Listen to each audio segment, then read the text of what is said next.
Bom, nós chamamos a professora a doutora Maria Elizabeth Guazelli, fisioterapeuta, especialista em neurologia, psicologia da saúde, acupuntura, mestre e doutora em saúde pública e professora universitária, para ministrar a palestra Atuação Fisioterapêutica para a Manutenção da Qualidade de Vida na Esclerose Múltipla.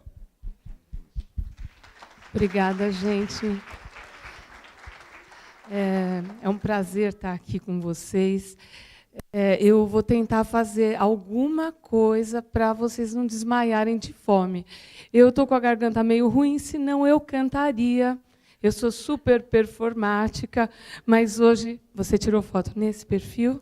Muito bem. Eu vou tentar fazer de tudo para que esse adiamento do almoço vale a pena. Eu adoraria filar esse almoço também, mas, infelizmente, eu tenho essa mania besta de trabalhar. Não sei se vocês já padeceram dessa moléstia, mas eu tenho esse problema, hoje eu tenho um trabalho, mas eu vou tentar ser o mais sexy e eloquente possível. E por que sexy e eloquente? Então, eu fiz essa apresentação sem o óculos, e eu vou tentar alternar um olhar intelectual com o sexy. E por que eu estou fazendo todo esse gestual? Porque eu decidi ser fisioterapeuta na vida, e eu decidi ser fisioterapeuta. Eu tenho só 30 anos, então a questão de 15 é 30 nessa e 30 nessa perna. Agora já está batendo aí a metade, certinho. 30 em cada perna. Então, o que me encanta na fisioterapia é justamente essa questão do movimento. Nossos pequenos movimentos, os mais sutis, eles são, na verdade, nossa primeira forma de comunicação.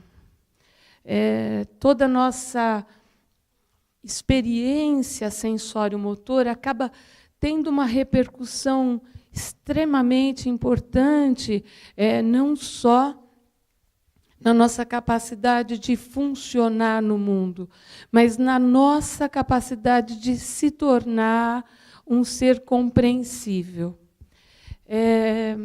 Quando eu confesso que eu ia fazer uma piadinha pronta, depois eu pensei em não fazer, mas eu vou fazer porque eu não posso perder essa oportunidade.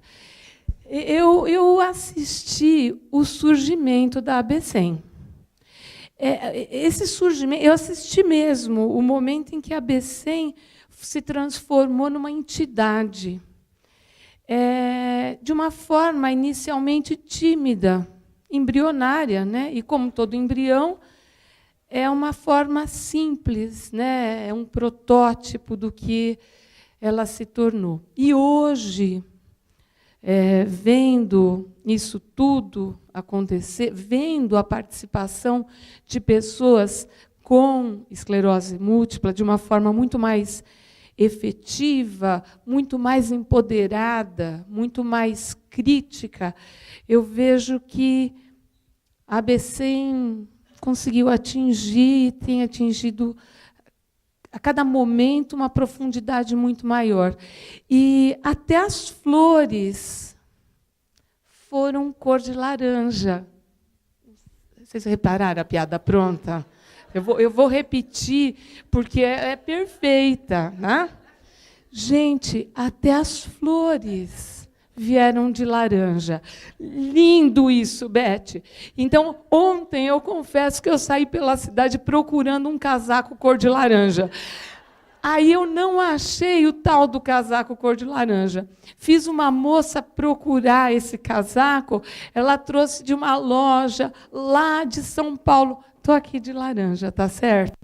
E porque valeu, né, gente? Obrigada. Obrigada, gente. Obrigada. Nem fico emocionada com isso. Enfim, eu acho que esses simpósios congressos, encontros, eles são de fundamental importância.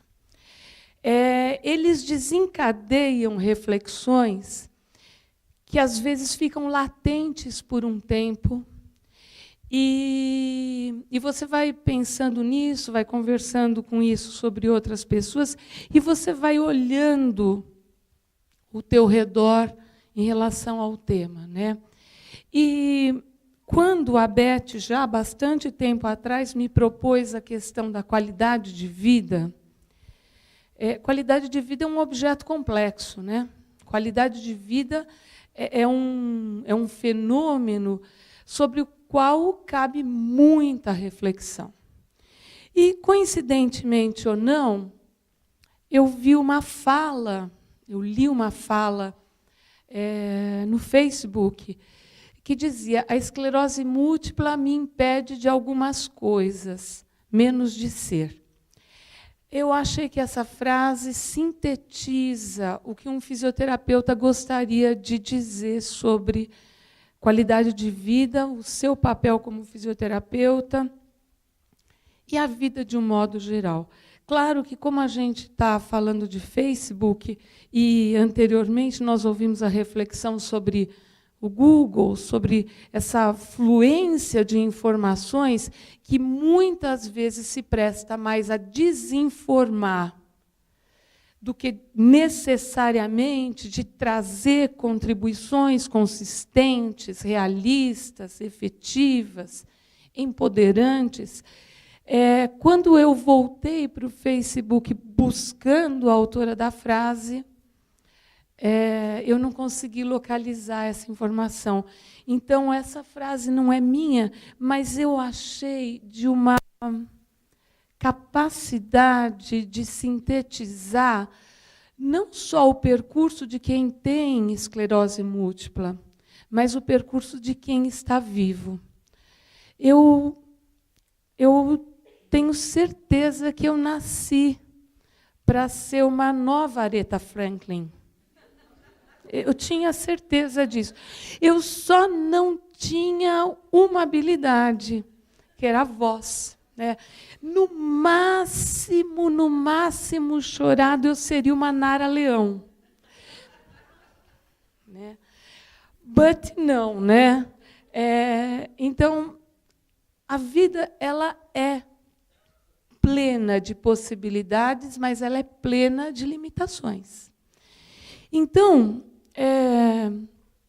quando eu parei para... Eu confesso para vocês que eu sou uma pessoa que gosta sempre de explicar de onde eu estou falando. Então, por exemplo,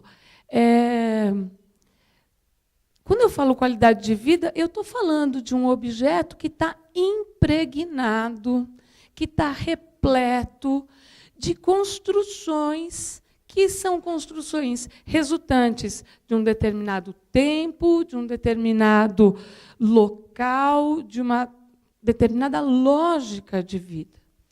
Então, qualidade de vida pode ser interpretado por diferentes ópticas, e que a gente tem que respeitar isso. Depois, vem uma segunda reflexão, né? Qualidade de vida, cotidiano, imagem corporal, autoimagem, são objetos que se relacionam. Eu fiquei afônica já na sexta-feira da semana passada. E eu fiquei apavorada. Por quê? Eu gosto muito desse encontro que a ABCEM faz. E me arrepiava a ideia de eu não conseguir expressar uma ideia. E aí, eu fiquei diante dessa moléstia, a corponormatividade compulsória. Isso sim é uma moléstia. Por que isso aqui é uma moléstia? Porque se eu não for, se eu não estar, se eu não fazer coisas exatamente como uma normativa eu me senti sem voz, como uma pessoa congelada. Eu tentava me expressar e ninguém me entendia direito. E aí eu percebi que deficiência, incapacidade, tudo isso vem muito atrelado a uma ditadura, como a doutora Daniela disse. Existe um modelo pré-concebido, pré-determinado do que deve ser, do que é aceitável. E isso, em geral, e infelizmente, é travestido com uma ideia de que você pode ser qualquer coisa. Você pode ser qualquer coisa desde que você seja exatamente aquilo que a sociedade espera de você. Isso cria na gente uma ambivalência, uma ambiguidade, e é contra essa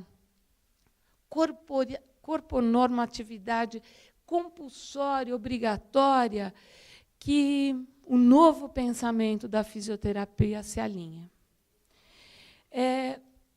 Quando a gente pensa, né, então, em qualidade de vida, essa qualidade de vida ela é resultado de uma série de condições intrínsecas próprias do sujeito, mas também extrínsecas, que a sociedade, que o meio econômico te proporciona.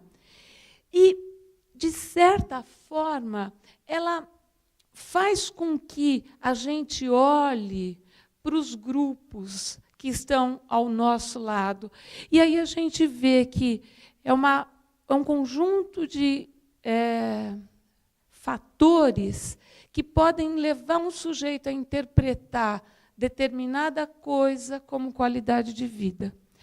Existem momentos que eu sinto que, para eu dizer que eu tenho qualidade de vida, eu precisava estar dentro de um Land Rover. Eu acho que eu seria bem mais feliz dentro de um Land Rover, com o George Clooney do meu lado, essa parte. Agora, eu quero um George Clooney calado. Fica quieto, agora chega. Fala bom dia para as pessoas. Aí o George fala, good morning. Aí, pronto, chega. Agora, eu sei que, de verdade, não é isso que significa qualidade de vida, né? Qualidade de vida, quando você vai na Organização Mundial de Saúde, olhar os documentos, o que é qualidade de vida? Aí ele fala, é um estado de bem-estar total. Alguém aqui é refratário a palavrão? Posso usar um só? Me dá licença. Puta que pariu!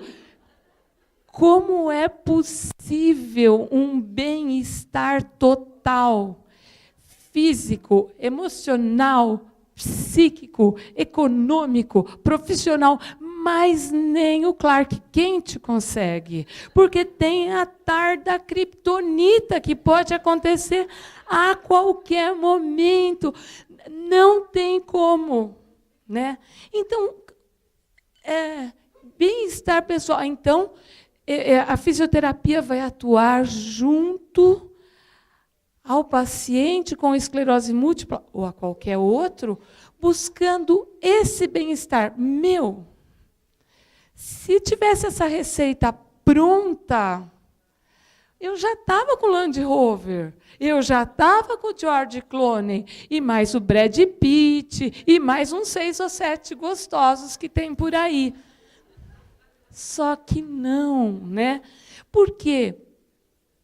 Porque bem-estar, na verdade, implica nesses aspectos mais subjetivos.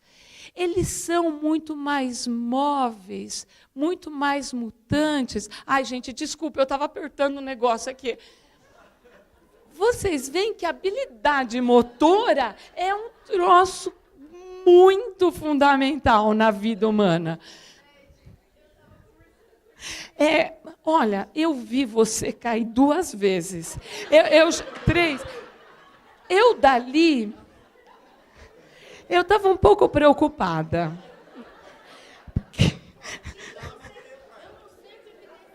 Então, talvez um paraquedas possa te ajudar. Tá certo? Alguém trouxe um paraquedas, alguma coisa assim. Eu já estava agoniada. Aí eu falei, bom, se ela, toda linda, toda nova, toda preparada, caiu 2 vezes, eu tenho uma possibilidade de cair umas 8 vezes até chegar aqui. Rolar, exatamente. Agora, gente, tem a sua vantagem. E aí eu vou antecipar isso, porque é uma das coisas que o fisioterapeuta deve contribuir num processo terapêutico. É ressignificar os eventos. Né? Então, por exemplo, numa queda, você pode ser amparada. Amparada por alguém surpreendente. Olha isso. Tá vendo? Então, na verdade,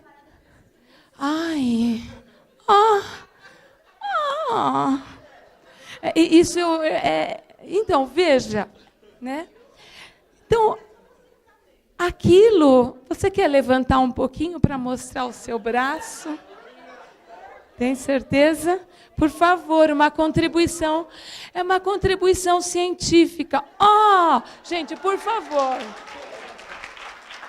Então, gente, na verdade, olha, nós estamos com fome, né? Mas por um instante, por um pequeno instante, nós não conseguimos esquecer um pouco esse desconforto. Por quê? Na verdade, bem-estar está associado a uma capacidade de não só transformar os eventos, mas de que a balança entre os eventos que causam prazer e aqueles que causam desprazer pendam para o lado do prazer. E como eu tenho a felicidade de ser fisioterapeuta, e eu faço isso, eu sou fisioterapeuta há 36 anos. Então, nem parece, é que eu me formei com 5. Vocês não tinham reparado que eu sou dotada de uma capacidade intelectual extraordinária?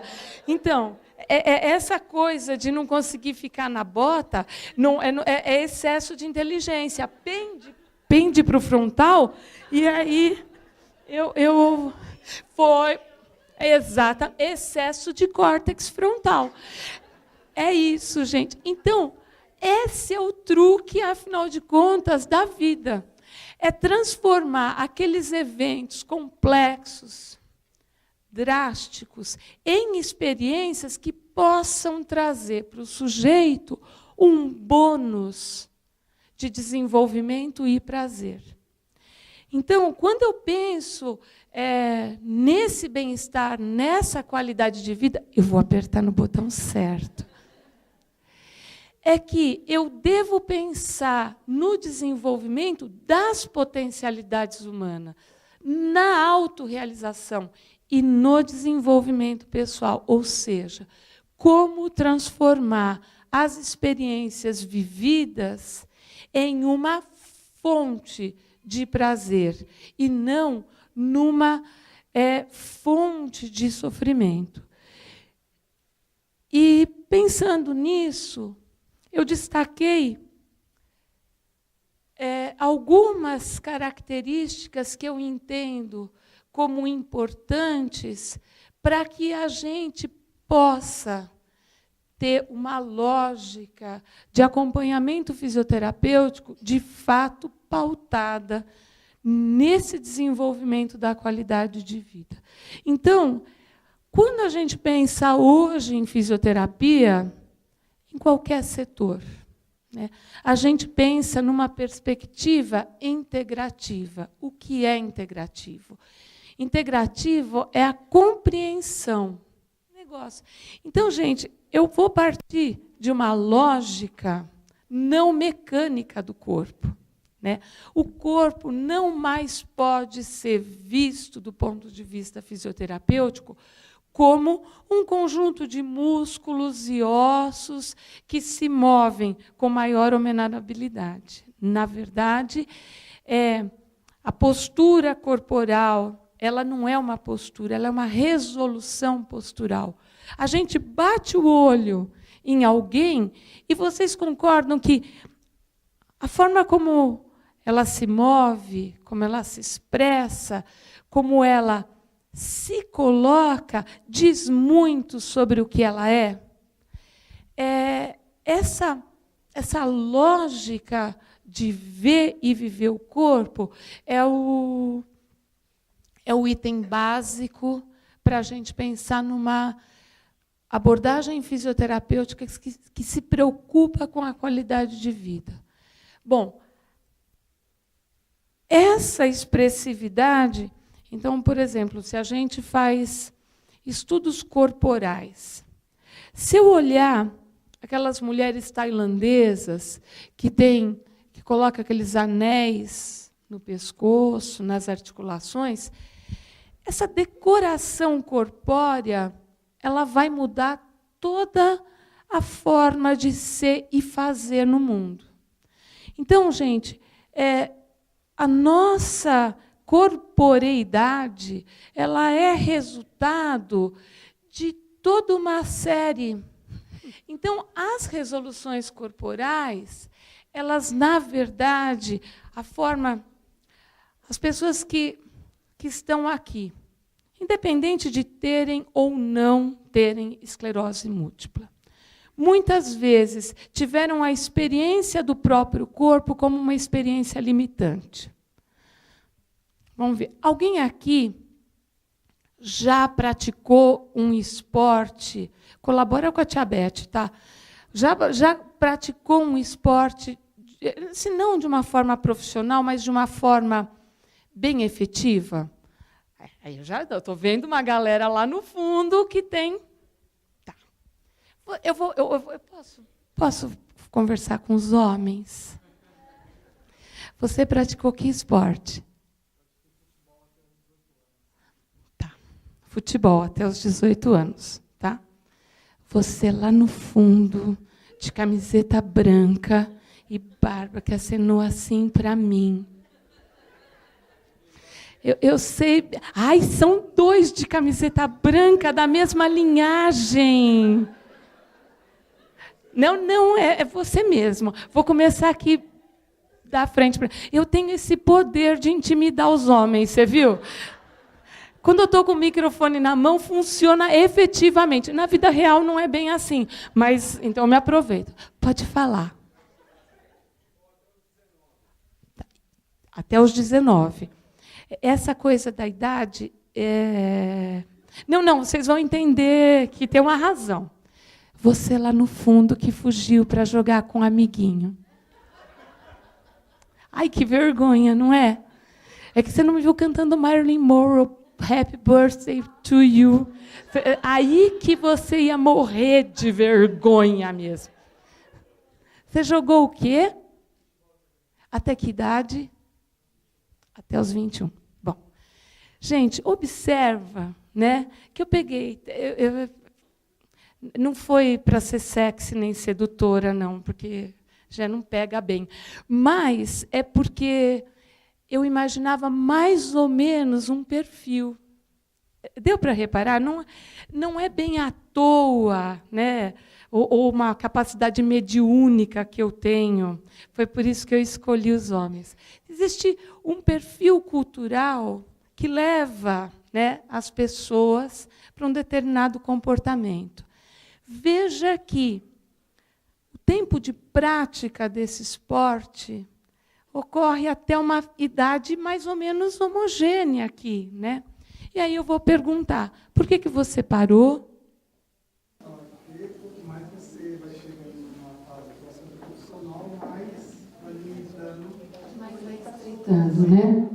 Você teve uma experiência semelhante? Não, no meu caso foi mais diferente. Eu parei para poder trabalhar. Eu trabalhava, eu praticava esporte.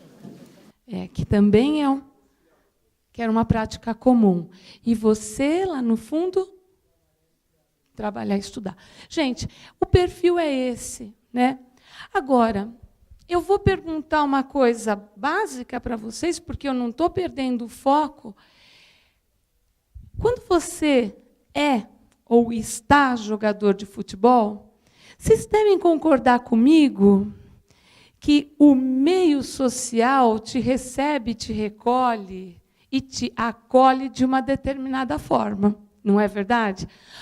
Tá vendo? Joga futebol. Aí, no colégio, ele é o boleiro. Isso tem um status, tá certo? É um respeito, né?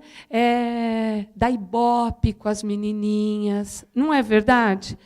E aí, se algum dia você adoece ou tem uma dor e a tua performance cai, vocês devem concordar comigo que essa relação com o meio muda. Não é verdade? Muda.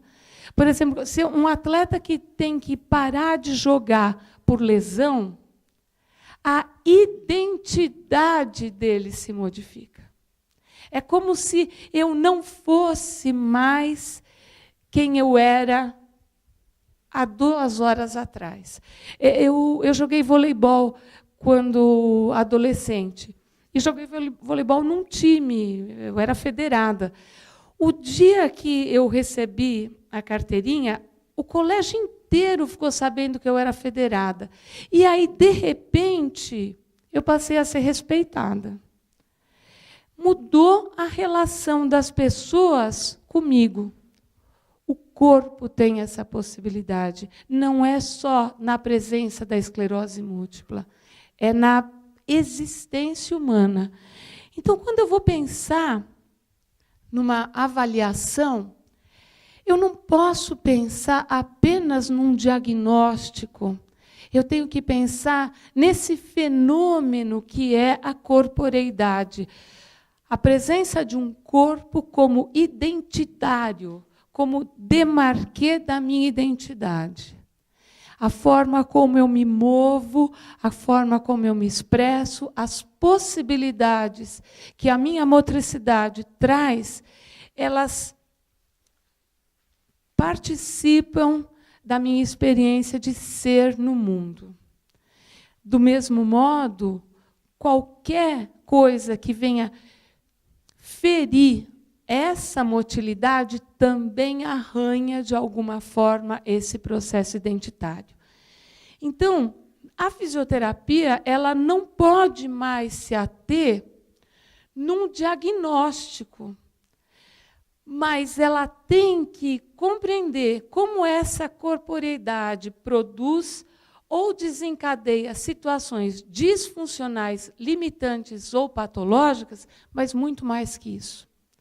A fisioterapia ela precisa aprender a identificar, na sua análise, quais são as possibilidades, quais são as potencialidades, que dinâmicas eu posso otimizar, facilitar e desenvolver para que aquela experiência entre o prazer e o desprazer tenha um predomínio da experiência do prazer. Nós continuamos com fome, mas na hora que eu fiz uma bagunça aqui, mexendo com esses 3 rapazes, naquele momento, a experiência de estar aqui, não vou dizer que foi melhor do que a de estar comendo, porque eu acho que comer é melhor, mas ela consegue dar uma motivação, uma pulsão energética para a continuidade de uma ação. E essa é, basicamente, a lógica. Vocês veem que eu estou tirando a lógica da fisioterapia, daquela lógica é incapaz disso, é incapaz daquilo, tem limitação articular, tem alteração de tônus. É claro que isso está no cenário. Mas isso está no cenário a partir de uma lógica de alteridade. Veja que a Daniela falou um pouco sobre isso, né? A questão da alteridade, o respeito às singularidades. Então, por exemplo, se alguém... Eu gosto de atividade física, não vou mentir, eu gosto muito de atividade física. Mas se você me perguntar, você quer correr 20 quilômetros? Por que um ser humano quer correr 20 quilômetros? Eu fico pensando, por que uma pessoa quer fazer uma maratona? Porca miséria, é uma falta de conhecimento de história. A tranqueira da prova chama maratona porque diz a lenda que um cara, numa guerra que chamava Marathon, correu 42 quilômetros esbudegadamente. Quando ele chegou com a mensagem, ele morreu. Mas é isso que eu pretendo com a maratona? É correr até morrer. Aí eu não posso comer pizza, porque o carboidrato vai pesar. Gente, minha celulite é minha amiga mais antiga. Quando eu como pizza, eu dou alimento para minha amiga mais antiga. É legal. Então, na verdade, o respeito a essa alteridade, justamente, é que eu não posso focar a minha lógica pelo patológico, pelo disfuncional, ou por aquilo que eu, Beth Guazelli, julgo que seja interessante. O olhar está na interpretação de dados, na interpretação dos eventos a partir daquele que vai me procurar. Quem determina de fato o rumo da fisioterapia numa lógica integrativa não é o fisioterapeuta. Na verdade, a decisão fisioterapêutica, ela tem consigo necessidades, perspectivas, mas a partir da história que essa pessoa te traz. Aquilo que, para mim, na minha vida, do ponto de vista motriz, tem relevância, não significa, de modo nenhum, que é aquilo que aquela pessoa tem como relevância. Eu aprendi isso, na verdade, a duras penas. Eu vou contar para vocês, eu tenho um tempinho para... Eu aprendi isso a duras penas. Eu sempre trabalhei com neurologia, mas mais basicamente com neurologia infantil. E em todos os cursos que eu fazia, e se fizer ainda, eu vou ouvir a mesma coisa, por exemplo, você não pode pôr a criança que tem persistência de atividade reflexa primitiva para andar. Quem conhece um pouco do desenvolvimento da criança sabe que a criança primitiva ela tem um reflexo de marcha. Se você pôr a criança suspensa e inclinar levemente o corpo dela, o bebê, ele vai dar passos. Na criança com paralisia cerebral, essa atividade reflexa persiste indefinidamente, às vezes, por 5, 10, 15 anos. E nos métodos sérios, né, como o método neuroevolutivo, a prerrogativa é não pode botar essa criança para andar. E aí, a gente falava com essas mulheres, mães de criança com paralisia cerebral, não põe a criança para andar. E ela me ouvia atentamente. E no dia seguinte, quando eu chegava no consultório, na clínica, o que a mãe estava fazendo? Andando com a criança, né, com aquela marcha reflexa. E aí eu entrava, rosnando, quem estudou fui eu, ela acha que sabe, eu fico lá, mas não faz, está lá fazendo. E aí, um dia, uma mulher que tinha um filho com paralisia cerebral, ela falou uma coisa assim, óbvia. Ela falou: Beth, eu sei que não pode, mas naquele minuto que eu ponho o meu filho de pé, ainda que eu saiba que sou eu que estou segurando, e eu vejo ele dar uns passos e ele me acompanha, você vai me desculpar, Beth, a sensação de prazer, a sensação de ter meu filho um pouquinho mais próximo do normal, é muito maior, é muito mais intensa e ela é soberana. E, gente, é exatamente isso. É como aquela mulher interpreta isso. E eu vou confessar uma coisa que, naquele momento, como fisioterapeuta, eu pensei. Maria Elizabeth Guazelli, você tem certeza absoluta que, se ela não pôr essa criança para andar com a marcha reflexa, ele vai adquirir um desenvolvimento bem maior do que se você colocar? E a minha resposta: gente, eu sou pesquisadora, estou na academia há 30 anos, e eu posso afirmar para vocês que eu não tenho essa certeza. E aí, eu compreendi um pouco do que é essa rede de significados, né?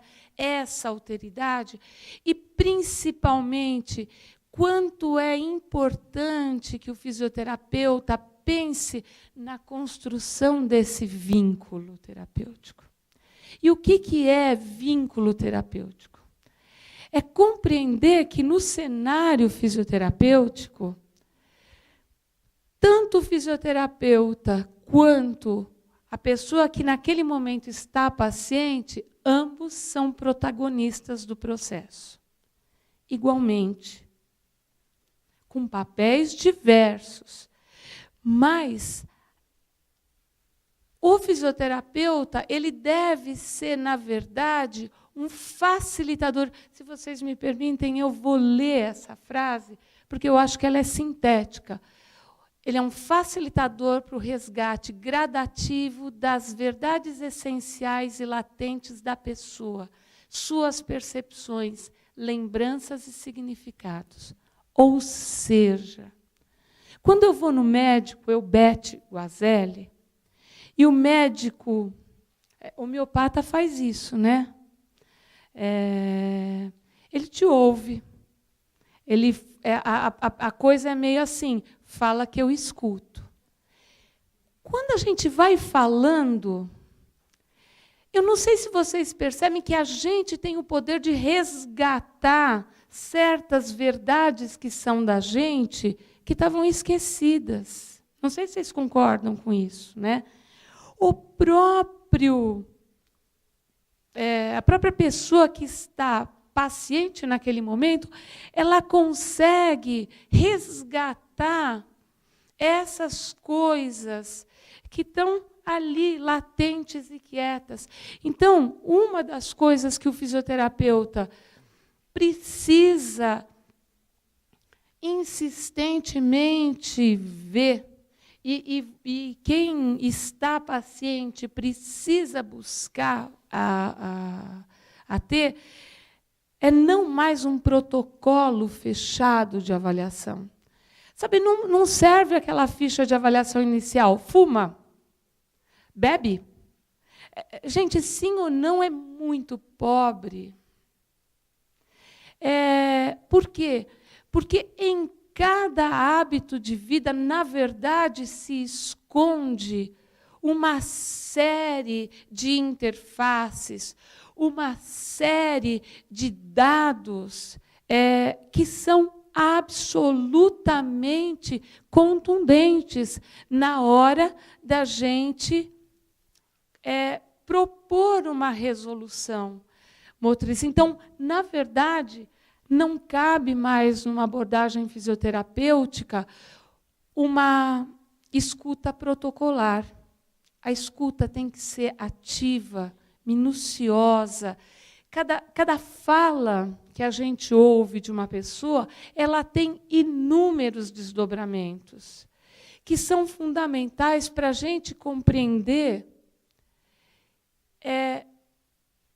esses achados. Ou seja, na verdade, a anamnese, particularmente na esclerose múltipla, ela não quer ouvir mais qual é a queixa principal, ou qual a história da moléstia atual, ou qual a história da moléstia pregressa. O que a gente busca recolher numa lógica integrativa é, na verdade, as representações, é a história de saúde daquela pessoa. Não é mais uma queixa, mas sim quais dinâmicas de vida mostram-se comprometedoras e quais facilitadoras para uma melhor qualidade de vida. Essa anamnese vai servir como um norteador. Eu consegui comprimir. Então, essa lógica de vida, ela é a que vai fazer a gente olhar para esse corpo, não como um corpo resultante de músculos, mas um corpo que tem uma capacidade expressiva, significativa. É o corpo que vai recolher e oferecer para o mundo experiências sensório-motoras. Eu não sou a única doida que pensa desse jeito. A equipe lá do consultório mandou um beijo, porque nesse dia aqui, a gente parou para discutir um pouco dessa lógica de qualidade de vida. Aí eu pedi licença para essas colegas para colocá-las aqui, porque um pouco dessas reflexões foi fruto desse momento, tá certo? Então, gente, estou à disposição para perguntas, tá certo? E eu queria de novo agradecer, Beth, por essa oportunidade de estar aqui. É sempre um prazer gigante. Sexy. Gente, quem for desmaiar, sem óculos, né? Por favor, escora no coleguinha, tá? Eu vou fazer a mulher da parede enquanto meu joelho ainda flexiona. Tá certo?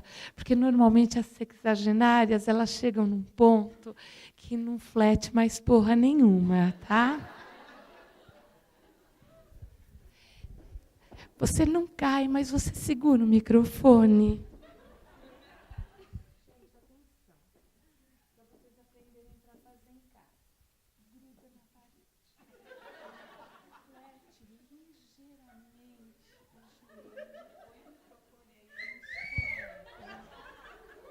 Ai, vocês são ótimos. Quando você tiver um problema como agora, que o joelho não sobe, você inclina anteriormente para um beijo. Vocês entenderam o truque? Funciona a beça. Gente, obrigada, viu? Obrigada.